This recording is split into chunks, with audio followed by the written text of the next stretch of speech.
Good morning. Today, 2nd December 2025, Wisdom of Word of God morning ડિવોશનમાં આપ સર્વનો આવકાર કરવામાં આવે છે અને પ્રેમી સલામ પાઠવવામાં આવે છે. આજે સવારે આપણે પ્રભુના વચનોમાંથી નીતિ વચનો એનો 15મો અધ્યાય અને એની 11મી કલમ પર ચૂકું મનન કરવા માગીએ છીએ. પ્રોવ્સ ચેપ્ટર 15 વર્સ 11 અને પ્રભુનું વચન આપણને આ પ્રમાણે કહે છે, સેઓલ અને અબદોન વિનાશ યહોવાની આગળ ખુલ્લા છે, તો માણસોના હૃદયો કેટલા વિશેષ ખુલ્લા હોવા જોઈએ. એ જ પ્રમાણે નવી બાઇબલ પ્રમાણે death and destruction lie open before the Lord, how much more the hearts of men. અને આ પ્રભુનું વચન છે. અને આજે સવારે પ્રભુ આપણને ખાસ કરીને એ આજનું જે વચન છે એ મુખ્ય વિચાર જે આપણને પ્રભુ રજૂ કરવા માગે છે એ છે, અને તો ડિવાઇન ઓમ્નિસિયન્સ એટલે કે દેવીય સ્વર્ગજ્ઞતા. દેવ દરેક જગ્યાએ એ હાજર હોય છે અને એ સર્વ જાણકાર ઈશ્વર છે. અને એટલા માટે અહીંયા આ નીતિવચનોમાં પ્રભુ એ નીતિવચન દ્વારા આપણને શિક્ષણ આપવા માગે છે કે મોટા ભાગે આપણે બધા જ આ પૃથ્વી પર વસનારા લોકો એ જાણકાર હોય છે કે મરણ અને નાશથી આપણે અવેર હોઈએ છીએ. તેમ છતાં આજે ઘણા લોકો એ નાશ તરફ આગળ વધતા આપણને જોવા મળે છે. ગુજરાતીમાં કહેવાય છે કે જાણી જોઈને જો આપણે ખાડામાં પડીએ તો આપણે નુકસાન જ ભોગવીએ છીએ.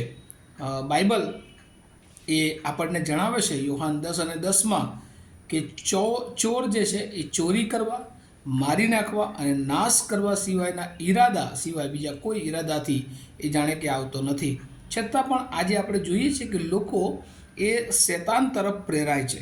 ક્ષણિક આનંદ માટે એ લોકો એ પાપ તરફ પ્રેરાય છે અને એટલે પવિત્રતા છોડી દે છે, પ્રમાણિકતા છોડી દે છે અને તેઓ પાપ તરફ એ ધકેલાય છે. અને એવા ઘણા બધા એ નમૂનાઓ, એક્ઝામ્પલ્સ, ઇલ્યુસ્ટ્રેશન, ઉદાહરણો એ આપણી સમક્ષ એ બાઇબલમાં મૂકેલા છે કે જેઓએ દૈહિક બાબતોને એ પસંદ કરી અને તેઓ શેતાનના માર્ગમાં આગળ ચાલ્યા જ્યાં મરણ અને વિનાશ છે, અને તેઓ એ વિનાશ એ પોતાના જીવનમાં લાવ્યા. અને એ જ રીતે નીતિવચન એનો 27મો અધ્યાય અને એની 20મી કલમ જો આપણે જોઈએ તો ત્યાં લખ્યું છે કે માણસની આંખો કદી તૃપ્ત થતી નથી. અને એટલે આ જે વિનાશની બાબતો છે, આ જે પૃથ્વી પરની બાબતો છે, એનાથી માણસ કદી સંતોષ એ પામતો નથી ને વધારે એમાં એ આગળ વધવા માટે એ ઈશ્વરથી જુદા માર્ગો તરફ એ આગળ વધતો હોય છે.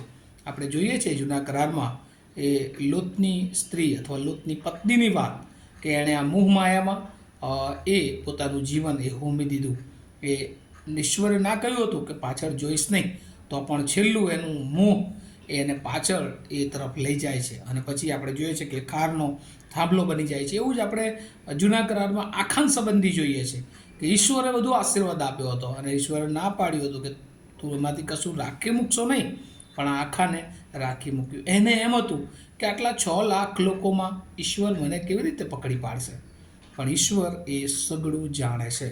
ગીતશાસ્ત્ર 139 અને 9માં લખ્યું છે, હું આકાશમાં ઉતરી જાઉં અને સેઓલમાં પથારી નાખું તો પણ તું મને જાણે છે, તું મને શોધી શકે છે.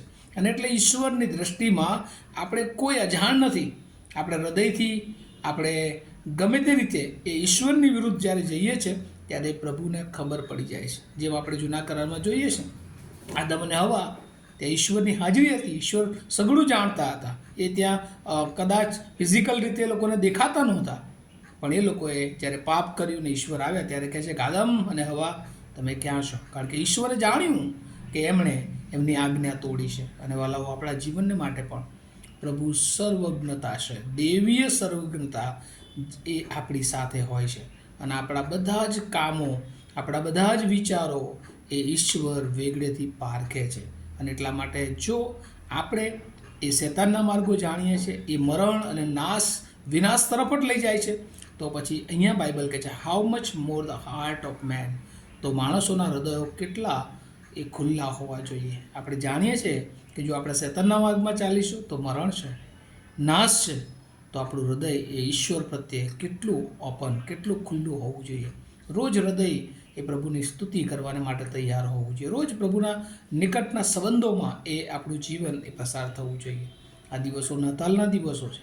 આપણે જોઈએ છે કે જ્યારે એ માંગ્યો કે જેઓને ખબર પડી કે પ્રભુ ઈસુ અહીંયા જન્મવા લેવાના છે અને તેઓ કેટલે દૂરથી મુસાફરી કરીને દેવનું ભજન કરવાને આવ્યા અને તેઓની પાસે જે કંઈ હતું તેઓ બધું જ તેઓ અર્પણ લાવ્યા. આપણે ભરવાડોને જોઈએ છે કે ઠંડી રાત્રમાં પણ એ ઈસુની શોધ કરતાં કરતાં પ્રભુનું ભજન કરવાની માટે આવ્યા. વાલાઓ, આપણને સાચા ઈશ્વરની ઓળખ એ પ્રભુએ આપી છે, ત્યારે આપણે આમ તેમ ન જઈએ.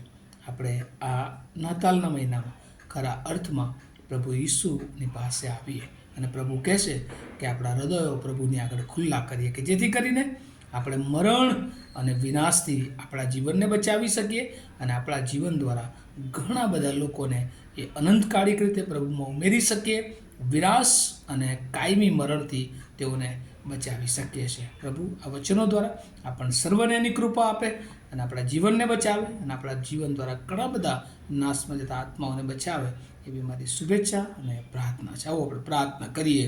અમારા જીવંત અને દયાળુ ઈશ્વર, અમે બહુ આભાર માનીએ છીએ, તમારી સ્તુતિ કરીએ છીએ, કેમ કે પ્રભુ જીવન આપનાર ઈશ્વર તમે છો. તમે સર્વજ્ઞ ઈશ્વર છો.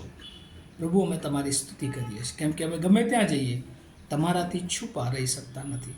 પણ ઘણી બધી વાર દૈહિક બાબતો, દુનિયાની બાબતો અમને તમારાથી દૂર લઈ જાય છે કે જ્યાં પ્રભુ અમારા માટે મરણ, અમારા માટે વિનાશ છે. પણ એ માર્ગોથી દૂર રહીને પ્રભુ અમારા હૃદયો તમારી તરફ ઢળે, અમારું જીવન એ તમારી સમક્ષતામાં પ્રભુ આગળ વધે એવી અમે કૃપા માગતા આજનો દિવસ અમે તમારા સમર્થ હાથોમાં મૂકીએ છીએ. આજના દિવસના બધા જ આશીર્વાદો, કૃપા, બળ, સામર્થ્ય પ્રભુ અમારા કામોમાં, અમારા વિચારોમાં, અમારા જ્ઞાનમાં અમે જોઈ શકીએ એવી પ્રાર્થના ઈસુ પ્રભુના નામમાં સાંભળો, તેનો સ્વીકાર કરો. Amen. Have a nice day to all of you. Thank you.